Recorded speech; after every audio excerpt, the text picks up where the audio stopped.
I'm Brian Halley, Senior Editor at the University of Massachusetts Press, based at UMass Boston, and I'm going to be talking about scholarly publishing in its many forms. As an acquisitions editor, my job is to find projects that are appropriate to the press by talking to scholars at conferences, reaching out to scholars who publish in the areas in which we publish, and vetting the projects that come to me unsolicited. University presses typically focus on certain areas. At UMass Press, we focus on American studies, American history, literary studies, environmental studies, environmental history, urban studies, regional titles, and more. Myself, in those areas, I work in American studies and environmental history, environmental studies, and I manage a couple of series, including the Studies in Print Culture and History of the Book series, which has been going on a long time, the Environmental History of the Northeast, and American Popular Music, as well as the Native Americans of the Northeast series. So those are some of the series I manage, and I also acquire in those fields and some more. I also do Boston regional titles. So at university presses, as I said, I typically focus on specific areas, and we find scholars in a number of ways, which is important to consider as a potential author.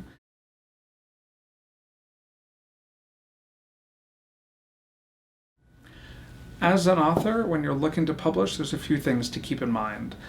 As a graduate student, either a master's or a PhD student, what I typically tell graduate students when they speak to me about being interested in publishing is that first and foremost, you should speak to your advisors and keep them in mind. You have to complete those degrees to be an authority in an area, so it's most important that you fulfill those degree requirements before you worry about publishing beyond your own program. So keep the advisors and the readers of your thesis or your dissertation happy, and make sure they're the ones you have in mind in writing those pieces. As you think about publishing those pieces elsewhere, whether your thesis or your dissertation, maybe pieces from those documents in other places, you should think what's most appropriate for your field and what your goals are.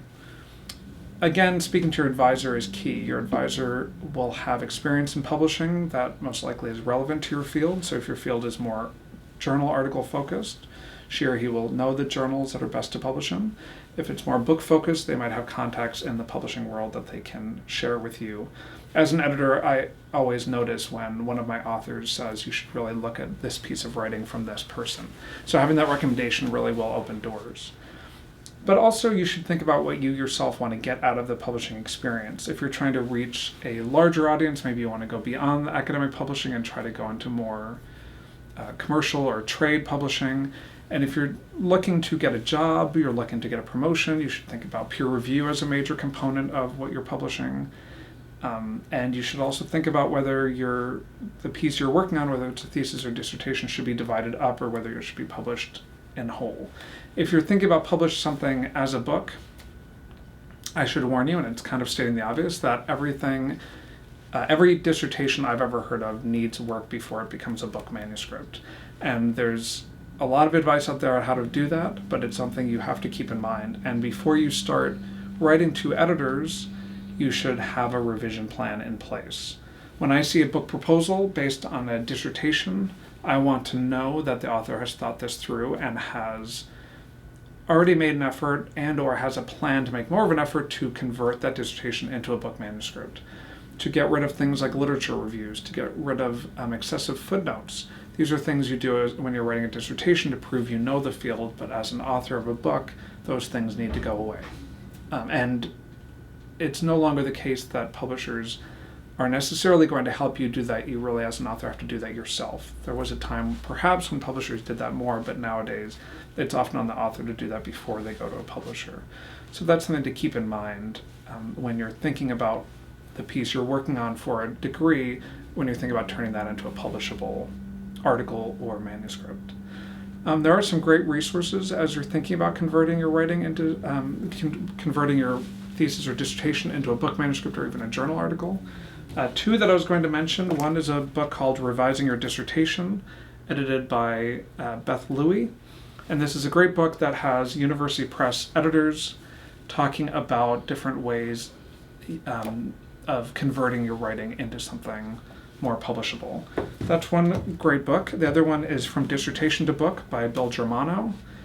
He has written a couple of books, and he's an established authority in this field, and he gives some great advice on how to think about your writing and transition from a dissertation to a book manuscript.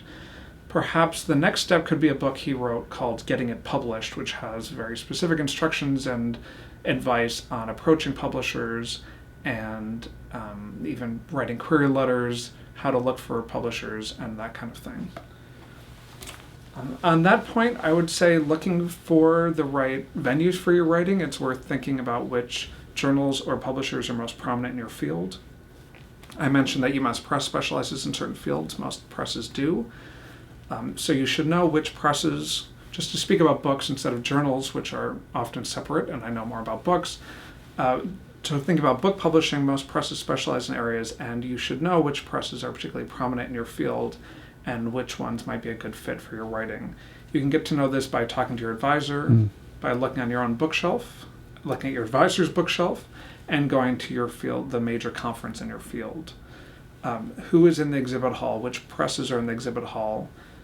Scope it out, walk through the exhibit hall, see which presses are represented, look through the program and see which presses are advertising, see what kinds of books are advertising, and think about where your work might fit in. The next step, when you're feeling so bold, is to start speaking to people in those in the exhibit hall, in those booths. Oftentimes it's editors like me standing in the booth, and we are happy to have people approach us and mention their work. I wouldn't necessarily recommend having a proposal in hand to someone, but just having a conversation is almost always fine, I would say. So that's one way to kind of get to know the landscape of publishing in your field. Once you're ready to start approaching publishers, that's when it's good to have spoken to editors at conferences. You might have some contacts. It's good to have your advisor who might recommend editors to contact and have a sense of which books those presses have published that are relevant to your work. And you can mention those books right in your cover letter, mention them at the conference when you're speaking to someone to show that you're familiar with the press, that you're approaching them for good reason, not blindly, that your book does fit in with their list. Again, as an editor, I'm building a list of books. I have a certain sense of a market, of a field, of how we fit into that field, and so I'm acquiring books kind of thoughtfully, thinking about how they're building on what we do well. So it's best to me if a potential author comes and says, this is how my work fits in with what you're doing. So if you can, as much as you can do that, I would recommend trying to do that in your cover letter and your approach to publishers, whether in person or by email or in a letter. And look to the press's websites, which often have very specific information about how to best to approach the press. Some of them even have cover letters that they want you to include with your proposal or your manuscript. Typically, you're not going to submit a full manuscript, you're going to submit a proposal, so have one ready. And look at the websites to see what the proposal needs to include. There's a fairly standard list of things most presses want in a proposal, and you will see in books like Bill Germano's book, Getting It Published. But it's worth going to the website just to make sure you can kind of check all the boxes of what they require. And you will also often find editors' names listed there to contact and find the most appropriate editor to contact. The more such work you can do, the smoother the process can be. You'll get to the right editor, you'll explain how your book fits into the list. As an editor, when I see a potential author has done that work, it makes the whole process smoother.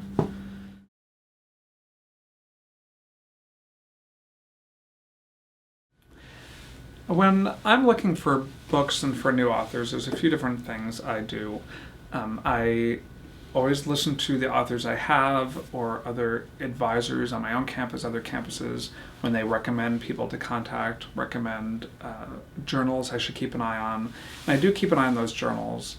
I also go to a certain number of conferences a year. I always go to the American Studies Conference, often go to the MLA, Modern Language Association, a couple of others, an Environmental History Conference. And at those conferences, I'm in the exhibit hall. I have a booth full of our books behind me, and before the conference, and this is useful for you to know, I often get asked how this happens. Before the conference, I go through the program and will look for those people presenting at the conference who are doing work that seems to align with either what we have published or what we want to publish. So for example, at the MLA, I will look for scholars working in print culture and the history of the book, since that is a very active series we have here. And I will contact them, ask if they want to have a meeting at the conference, and we'll meet with them in the exhibit hall for half an hour or an hour to talk about their work and to see if their work is appropriate for the press, and also just to start that relationship.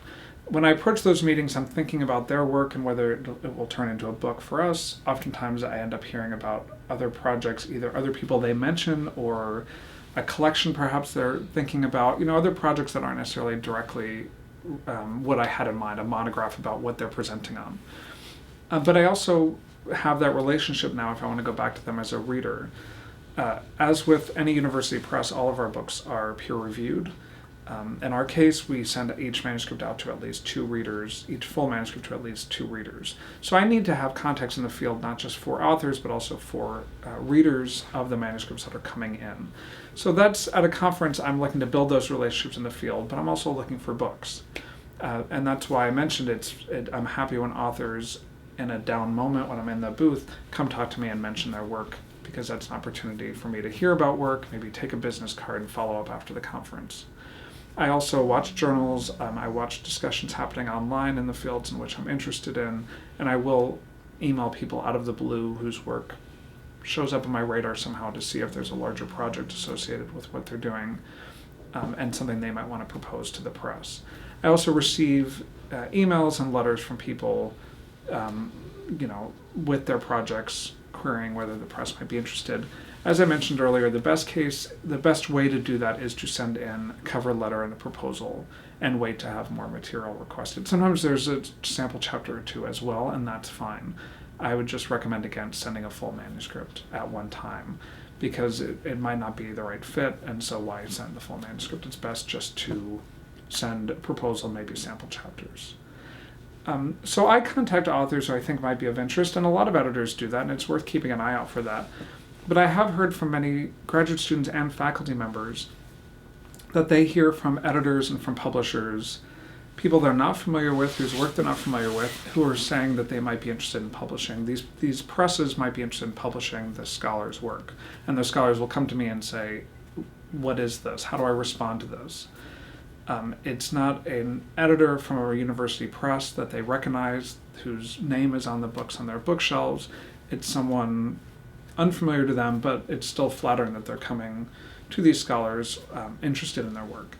I would say in that case, it happens a lot, and it will happen, and the best thing to do is to look into the press. Who is the press? If you're wondering, if you don't recognize them, then maybe they're not publishing in your field.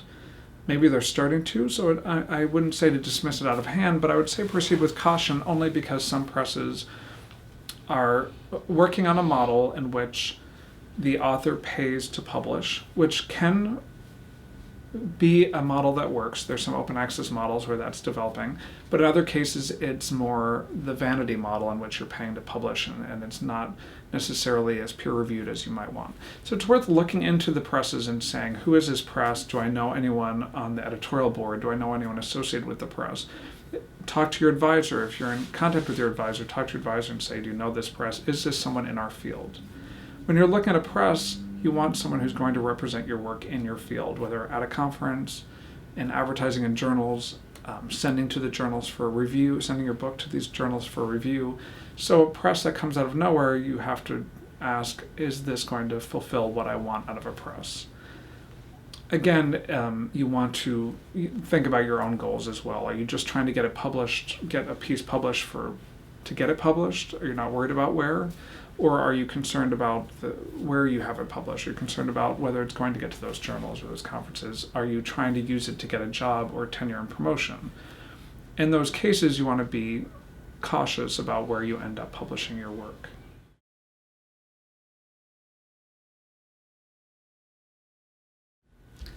The peer review process is different for different places, whether journals or book publishers. But I should mention that you should plan on, for a scholarly publication, there will be peer review. It is I believe, a helpful process that improves the writing rather than a kind of hurdle to jump over, purely a hurdle to jump over. It is a hurdle, but it also, in an ideal situation, will strengthen the writing and the scholarship being published. However, that does mean that you have to have the work in good shape when you submit it, whether to a journal or a book publisher. You should plan on a peer review happening of that for that writing, and so you want it to be in the best shape. There may or may not be a strong editorial check before it goes out for peer review. So just keep that in mind. I sometimes have people submit things to me with the idea that it's not ready for peer review, but to me that means it's not ready to submit. So make sure it's ready. I might give feedback, but the peer review process is there so that people in your field can reflect on this writing with the knowledge of the field in mind that scholars in the field have. You should expect that the people reading your work are going to be more senior scholars. The people I go to read full book manuscripts, for example, have almost always published books themselves. Sometimes they're quite senior, sometimes they're tenured professors in their field, oftentimes. And so even if it's a first book that's converted from a dissertation, it's getting read by pretty senior scholars in the field. Having said that, and I'll just speak about the UMass Press peer review process, that is similar, but the university presses, there's variations to the peer review process. But generally speaking, you as the author do have a chance to respond to the peer review before, in our case, before it goes to our faculty board. There is I include with the peer reviews a response from the author. So just so you don't feel as powerless, there's often a chance to respond and to plan a revision based on the review process. But you still want to make sure the submitted work is ready to go for peer review. And oftentimes it's worth mentioning that some places, whether journals or publishers, might allow you to suggest reviewers, so you can have an idea of the people you would like to review your manuscript. People who, maybe people you know, but not your advisor, not people you know very, very well. People who are strong in the field and who you think would give a fair reading. In most cases, a publisher will not draw, if they're going out for 2 peer reviews, they would not take both names from your list, but most editors are open to seeing the kinds of readers you have in mind for your work. So you might want to have that list in your head available should it be requested.